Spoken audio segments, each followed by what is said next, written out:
한가위 저녁 편안히 보내고 계십니까? 추석 당일인 오늘은 날씨가 좋아서 전국에서 밝게 뜬 보름달을 볼 수 있습니다. 19년 만에 달이 가장 낮게 떠서 그만큼 또 크게 보인다고도 합니다. 지금 이 시각 보름달 보면서 소원 빌기 위해 집을 나선 분들도 많으실 텐데요. 마침 고궁이 이번 연휴 기간 내내 야간 개방 행사도 하고 있습니다. 예, 그럼 취재 기자를 연결해 보겠습니다. 최규준 기자, 지금 나가 있는 곳이 창경궁이죠. 달맞이 나온 시민들 많이 모였습니까? 네, 저는 지금 창경궁 통명전 앞에 나와 있습니다. 바로 저 뒤에 보이는 건물인데요.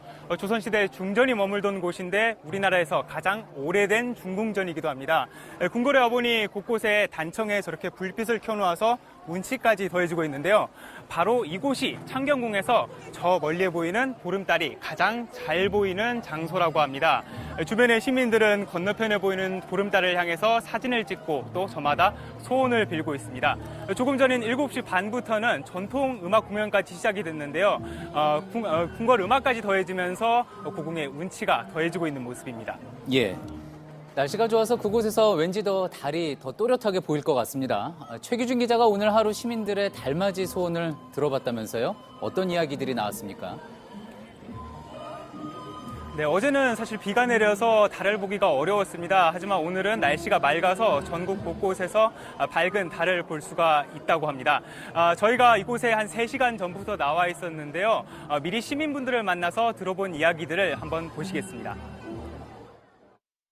연말까지 건강하게 마무리 잘했으면 좋겠다는 소원 빌고 싶어요. 우리 가족이 건강하고 늘 행복한 그런 가정이 됐으면 좋겠습니다. 하늘이 정말 맑은데 오늘 달떡기도 보고 싶고 오늘 송편 사와서 먹으면서 이제 보고 싶어요. 네, 보시는 것처럼 한가위를 맞아서 가족의 행복과 건강을 비는 소원들이 많았습니다.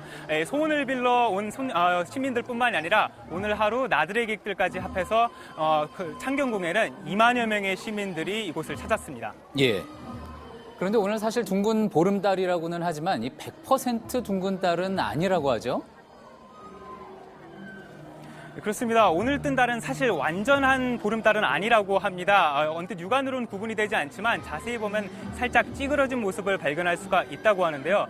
흔히 보름달은 매월 음력 15일이면 뜬다고 알려져 있습니다. 오늘이 절기상으로는 음력 8월 15일인데요. 그런데 사실 완전한 보름달이 되려면 지구가 달과 태양 사이에 있어야지만 일직선상으로 있어야지만 완전한 보름달 모양이 된다고 합니다. 하지만 그 시기가 내일 낮 12시쯤이라서 사실 그때는 해가 뜨기 때문에 보름달을 볼 수는 없을 것 같습니다.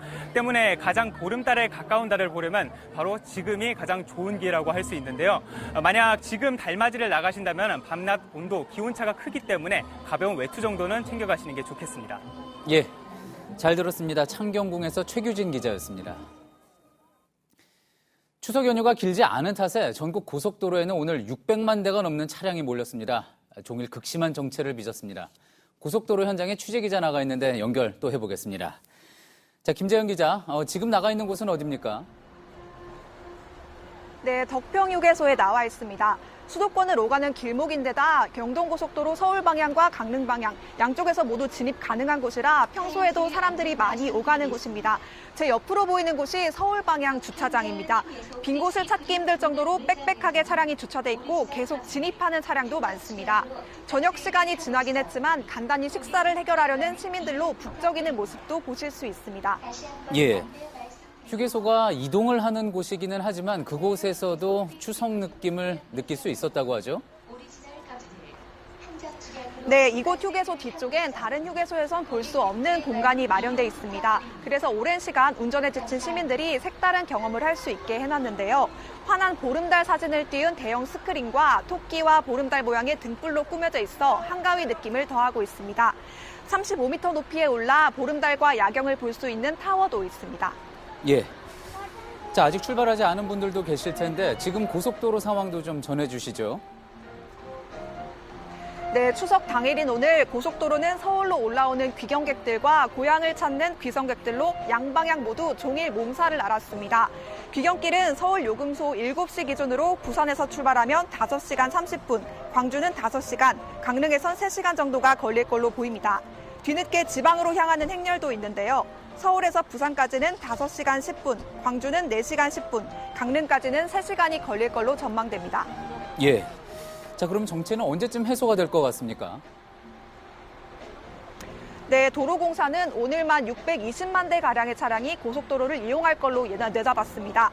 현재까지 430만 대 정도가 요금소를 통과한 걸로 집계됐으니 정체 현상은 늦게까지 이어질 걸로 전망됩니다. 서울로 오는 길은 내일 새벽 3시쯤에야 해소될 것으로 보입니다.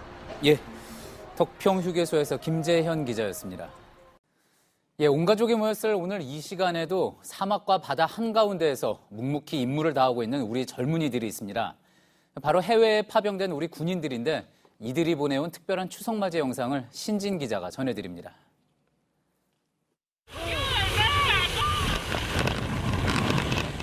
특수대원들이 사막을 향해 고공낙하합니다. 아랍에미레이트에 파병된 아크 부대 대원들이 한가위를 맞아 국민과 가족들에게 메시지를 전하는 겁니다. 건강한 모습으로 복귀해서 뵙겠습니다. 아버지, 어머니, 사랑합니다. 바다 위에서도 차례상이 올랐습니다. 소말리아 인근에서 해적 퇴치 작전을 수행하는 청해부대 대원들입니다.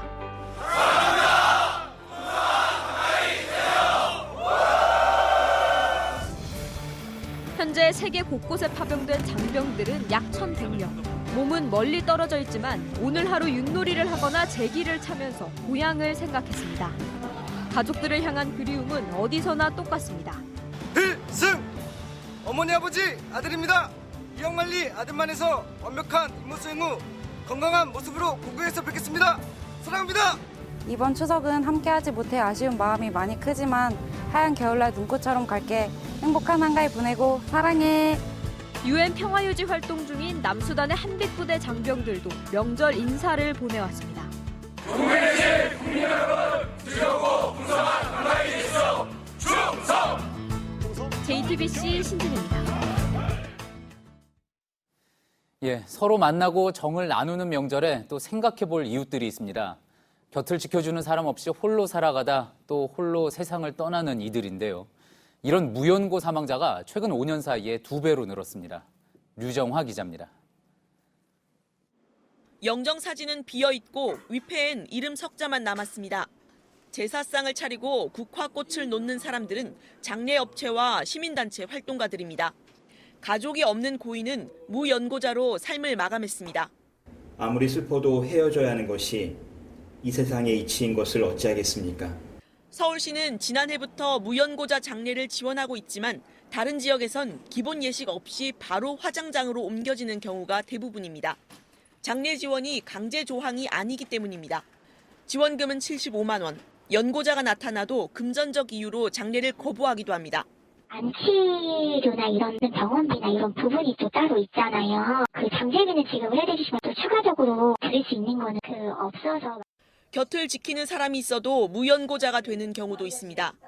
혼인관계가 아니면 오랜 시간 함께 살았어도 법적으로 연고자가 되지 못합니다. 내가 있는데 서류도 있고 왜 무연고자가 돼야 됩니까? 유골이라도 줘야죠. 무연고 사망자는 지난해 2,500여 명, 5년 사이 2배 가까이 늘었습니다. 1인 가구가 늘고 빈곤층이 확대되면서입니다. 그래서 수중에 30만 원밖에 없는데 내가 어떻게 장례를 할 수 있는지, 그런데 내가 돈이 없어서 아버님의 시신을 포기할 수밖에 없는데. 이들의 마지막 길이 존엄할 수 있도록 법과 제도의 변화가 필요해 보입니다. JTBC 유정화입니다.